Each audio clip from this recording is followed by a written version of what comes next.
মুরগির গিলা কলিজা আর হাড় হাড্ডি দিয়ে এত মজার একটি রেসিপি তৈরি করা যায়, এটা যদি আগে জানতাম তাহলে আলাদা করে রান্না না করে এই রেসিপিটাই তৈরি করতাম। আসসালামু আলাইকুম ভিউয়ার্স, আজকে আমি কি রেসিপি শেয়ার করছি সেটা দেখার জন্য আমার সাথেই থাকুন। প্রথমে আমি কড়াইতে তেল গরম করে নিয়েছি আর কিছু আস্ত গরম মশলা এর মধ্যে দিয়ে দিয়েছি। এখন 1.5 কাপের মতো দিয়ে দিয়েছি পেঁয়াজ কুচি। গরম মশলার সাথে পেঁয়াজ কুচিটাকে আমি একটু লাল করে ভেজে নিব। তারপর পেঁয়াজ বেরেস্তা রাখার জন্য আমি এখানে আলাদা করে একটু তুলে নিচ্ছি। আর কড়াইতে যে অবশিষ্ট পেঁয়াজ বেরেস্তা আছে তার মধ্যেই আমি দিয়ে দিচ্ছি মুরগির হাড় হাড্ডি আর গিলা কলিজাগুলো। মুরগির হাড়গুলোকে একটু ভেজে নিয়ে আমি এখানে দিয়ে দিচ্ছি স্বাদ অনুযায়ী লবণ দিয়ে এগুলোকে আরেকটু ভেজে নিব। তারপর এখানে দিয়ে দিচ্ছি 1/2 কাপের মতো কাঁচামরিচ বাটা, সাথে দিয়ে দিচ্ছি 1/3 কাপ পরিমাণে আদা রসুন বাটা। সবগুলো উপকরণকে একটু ভালো করে ভেজে নিচ্ছি। আমি যেভাবে রান্না করছি অবশ্যই স্টেপগুলো ফলো করবেন। তারপর এখানে দিয়ে দিচ্ছি 1 চা চামচ পরিমাণে শুকনা মরিচের গুঁড়ো, আস্ত জিরা দিয়ে দিচ্ছি 1 চামচ পরিমাণে।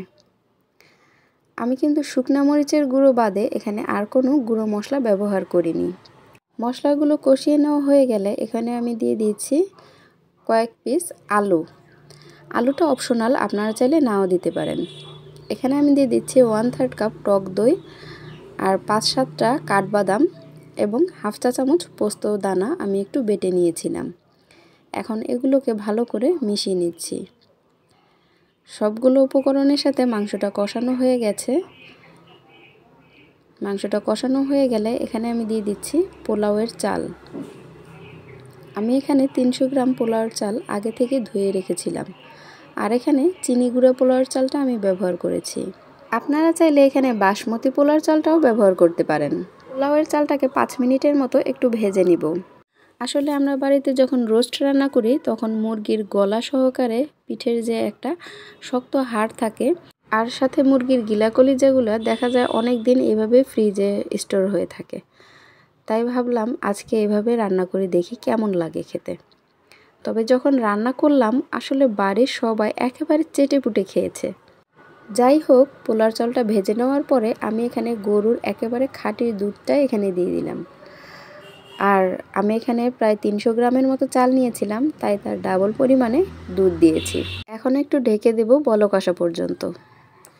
এই তো বলক এসে গেছে। এখানে আমি 4টা কাঁচামরিচ দিয়ে দিয়েছি আর নিচ থেকে একটু নেড়ে দিচ্ছি। আমি কখনো ভাবতেই পারিনি যে বিরিয়ানির স্পেশাল মশলা ছাড়া এই বিরিয়ানিটা এতটা মজা হবে। এখন এখানে আমি দিয়ে দিচ্ছি 2 টেবিল চামচ পরিমাণে ঘি আর সামান্য একটু কেওড়া জল।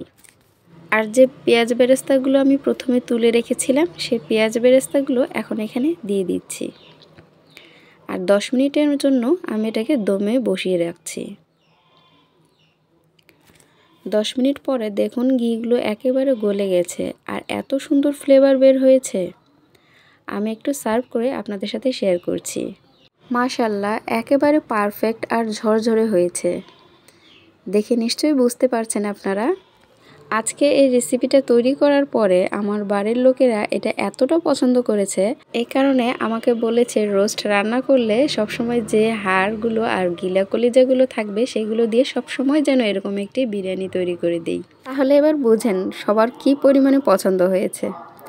যাই হোক, আপনাদের কাছে কেমন লাগলো সেটা অবশ্যই আমাকে কমেন্টে জানাবেন। আর আমার ভিডিওটি ভালো লাগলে অবশ্যই একটি লাইক দিয়ে দিবেন। সবাই ভালো থাকুন, সুস্থ থাকুন। দেখা হবে অন্য কোনো দিন অন্য কোনো ভিডিওতে। আল্লাহ হাফেজ।